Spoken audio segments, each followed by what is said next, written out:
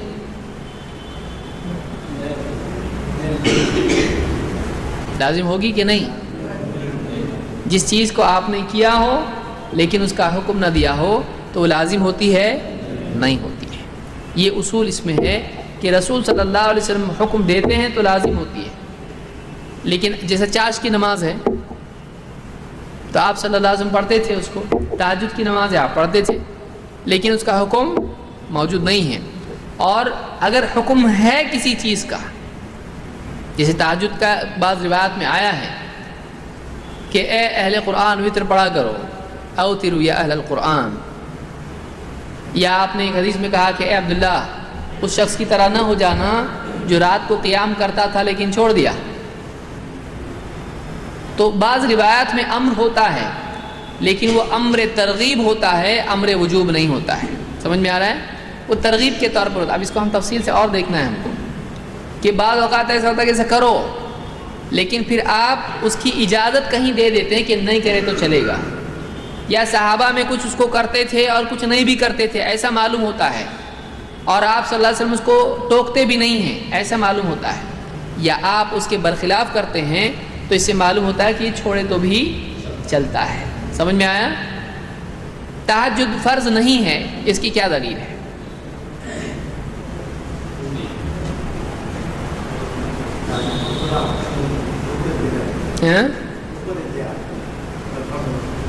میں بتایا نا حکم ہے.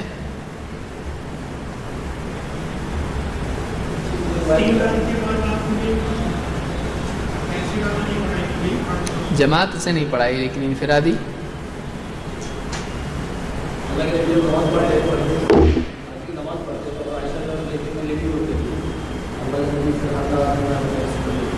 ایک دلیل کیا اس سے کیا ثابت ہوا؟ مطلب کیسے ثابت ہوا؟ اس سے کیسے ثابت ہوا یہ سمجھے آپ لوگ؟ کیا بات ہوئی ہے کہ اللہ کے رسول صلی اللہ علیہ وسلم رات میں نماز پڑھتے تھے اور آپ رات میں عائشہ کیا ہوتی تھی؟ لیٹی رہتی تھی، اور پھر آپ فجر کے قریب ان کو جگا دیتے تھے اور بات چیت کرتے تھے، گھر کے جو بھی معاملات ہوتے تھے. تو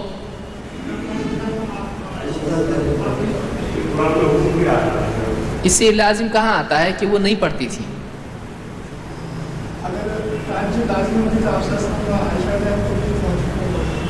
ٹھیک ہے لیکن اس میں یہ کہاں ہے کہ وہ نہیں پڑھتی تھی؟ پہلے حصے میں پڑھتی تھی، یہ بھی تو ہو سکتا ہے.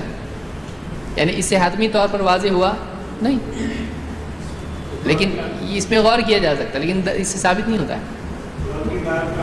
یعنی یہ ماننا پڑے گا کہ حضرت عائشہ تہجد نہیں پڑھتی تھی. کیا آپ یہ مانتے ہیں؟ دلیل کیسا ہوئی؟ ہاں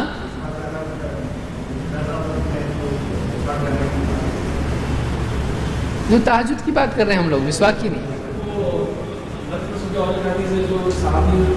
سوال کیا گیا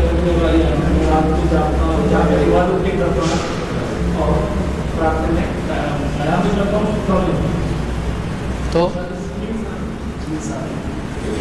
یہ مطلب اس سے یہ کہاں ثابت ہوا کہ رات میں کسی رات میں تہجد نہیں بھی پڑھنا چاہیے؟ یہ ہے کہ پوری رات اس کا پس منظر کیا ہے؟ پوری رات جاگوں گا، سوؤں گا نہیں. تو رات کا ایک حصہ سو کے ایک حصہ عبادت کرنا اس میں ہے. یہ کہا ہے کہ مت نہیں پڑھ سکتا ہے.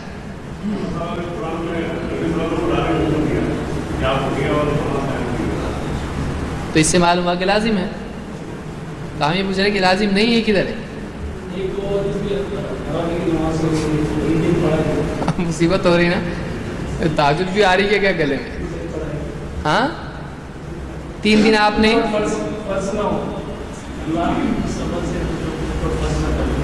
بالکل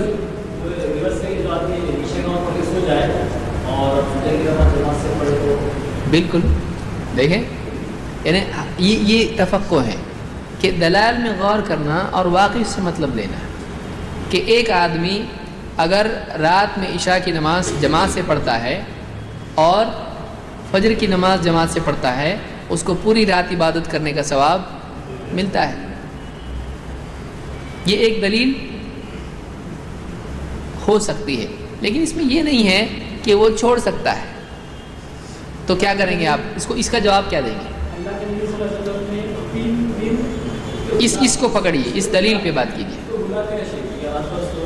یعنی اس کو رات بھر کا ثواب مل رہا ہے، تو اگر وہ عبادت کرتا تو ملتا، لیکن اس کو یہ ثواب عبادت کر کے مل رہا ہے یا نہیں کر کے؟ نہیں کر کے مل رہا ہے. اس کو سمجھ میں آ رہا ہے؟ اس میں عبادت کا تذکرہ نہیں، اور وہ رات بس یہ 2 جماعتوں کا اہتمام کر لے تو رات بھر کا ثواب ملتا ہے اس کو. ایسا اس میں چاہے پھر وہ رات میں پڑھے یا نہ پڑھے. ہاں دونوں پڑھے گا تو شرط کے ساتھ ہے. اور کوئی دلیل؟ ایک دم واضح. اس سے حدیث پڑھنے کا شوق آپ کو پیدا ہوگا کہ واقعی کیسے حدیث میں مطلب ڈھونڈتے ہیں، کہاں دلیل یاد رہنا چاہیے ہم کو. جہاں پہ وہ روزانہ تہجد پڑھا کرتے تھے اور لوگ جمع ہو جاتے تھے ان کے ساتھ، پھر وہ کچھ دن وہ رک گئے، باہر نہیں آئے اور وہ سے بچے رہے. یہ ثابت کرتا ہے کہ اگر وہ فرض ہوتا، واجب ہوتا تو حضور پاک صلی اللہ علیہ وسلم کو بالکل سامنے آتا. یہ تب دلیل بن سکتی ہے. کیا دلیل بن سکتی ہے؟ تہجد لازم نہیں. کیوں نہیں بن سکتی؟ ٹھیک ہے، تو یہاں یہ بتائیے کہ یہ کیوں دلیل نہیں بن سکتی ہے، یا اس میں کیا شبہ پیدا ہو سکتا ہے؟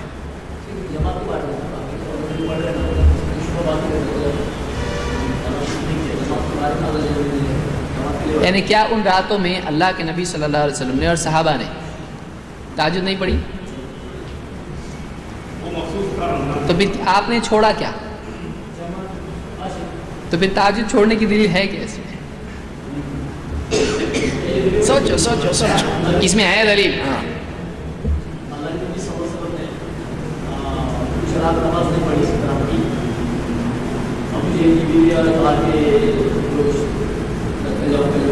شیطان نے آنا چھوڑ دیا. بالکل صحیح. سمجھ میں آئے کہ بعض راتوں میں آپ نے بیمار ہونے کی وجہ سے نہیں پڑھی اور آپ نے قرأت نہیں کی، کیونکہ آپ جہراً قرأت کیا کرتے تھے عام طور سے. تو ابو جہل کی بیوی ام جمیل آ کے کہنے کیا تمہارے شیطان نے تم کو چھوڑ دیا کیا؟ اس پر سے آیتیں نازل ہوئی. اس میں کوئی یہ کہے کہ یہ تو عذر کی وجہ سے تھا، بیمار تھے اس لیے. کیا مصیبت ہے، پیچھا ہی نہیں چھوڑ. تو کیا کہیں گے؟ جواب دے سکتے ہیں آپ لوگ. 2 دلیلیں تو ایسی چھوڑ دیا آپ کی تھی وہ تو گیا وہ. ہاں اس میں نہیں پڑھے، ایسا کہاں ہے؟ سمجھ میں؟ آپ کو کوئی آدمی جب واقعی دلیل دینے کا موقع ہے تو ایسا ہو سکتا ہے. اب ایسا بتاؤ.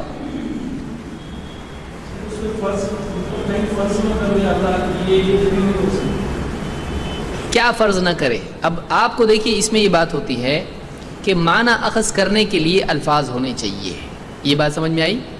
کسی بھی حدیث سے مطلب لینے کے لیے اس حدیث کے الفاظ ہم کو معلوم ہونے چاہیے. الفاظ ہی معلوم نہیں رہیں گے تو مطلب کیا لیں گے آپ؟ نہیں لیں گے. اس لیے پہلی بات کیا معلوم ہوئی حدیث میں کیا ہے؟ نضر اللہ امرأ سمع منا حدیثا فحفظه حتى يبلغه غيره فرب حامل فقه الى من هو افقه منه ورب حامل فقه ليس بفقيه. اللہ تعالیٰ سرسبز و شاداب رکھے اس شخص کو جو ہم سے کوئی حدیث سنے اسے محفوظ رکھے یہاں تک کہ دوسرے تک پہنچا دے. کیونکہ بہت سے فقہ کی بات کے لے جانے والے یعنی حدیث کے لے جانے والے اس کو ایسے شخص تک پہنچا دیتے ہیں جو اس کا زیادہ سمجھنے والا ہوتا ہے, اور بہت سے حدیث کی بات کے حامل خود اس میں گہرائی سے سوچنے والے نہیں ہوتے ہیں. تو معلوم ہوا کہ الفاظ پہنچانا ضروری ہے. الفاظ ہوں گے تو سمجھ سکتے ہیں صحیح طور سے. اسی لیے کہا گیا کہ خوش رکھے اللہ اس کو جو محفوظ پہنچائے, یعنی حدیث کے الفاظ کا محفوظ ہونا یہ اس کے فہم اور فقہ کے لیے ضروری ہے. یہ جو حدیث یہاں پہ بات آئی تھی, یہ جو دلیل آئی تھی, اس کے الفاظ ہیں خشیت ان یکتب علیکم صلاۃ اللیل. خشیت ان یکتب علیکم صلاۃ اللیل, بعض میں وتر کا لفظ آیا ہے. میں اس بات سے ڈرا کہ کہیں رات کی نماز تم پر فرض نہ ہو جائے. تو یہ خود ایک دلیل ہے کہ وہاں پر شبہ جو تھا جماعت فرض ہو جائے یا نماز فرض ہو جائے. تو الفاظ کیا آ رہے ہیں؟ نماز فرض ہو جائے. تو نماز فرض تھی نہیں, تو ڈر رہے تھے کہ کہیں نماز فرض نہ ہو جائے. تو وہ خود ایک دلیل ہے, لیکن یہ کب دلیل بنے گی؟ جب ہم اس کے الفاظ جانتے ہوں. خشیت ان یکتب علیکم صلاۃ اللیل, رات کی نماز کہیں تم پر فرض نہ ہو جائے, یہ اس میں خود دلیل موجود ہے. اس سے معلوم ہوا کہ یہ نماز فرض نہیں ہے. دوسری دلیل کیا تھی؟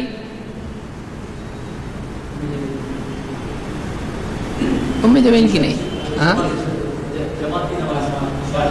وہ ایک دلیل ہے. ایک اور دلیل لیجیے.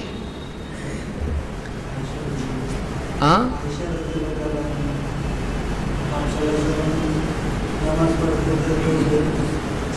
اس میں صراحت نہیں کہ وہ نہیں پڑھتی تھی. تو آپ لوگ بولے نا ہم لوگ نہیں مانیں گے عائشہ رضی اللہ عنہا نہیں پڑھتی تھی, پھر واپس وہی رہا ہے.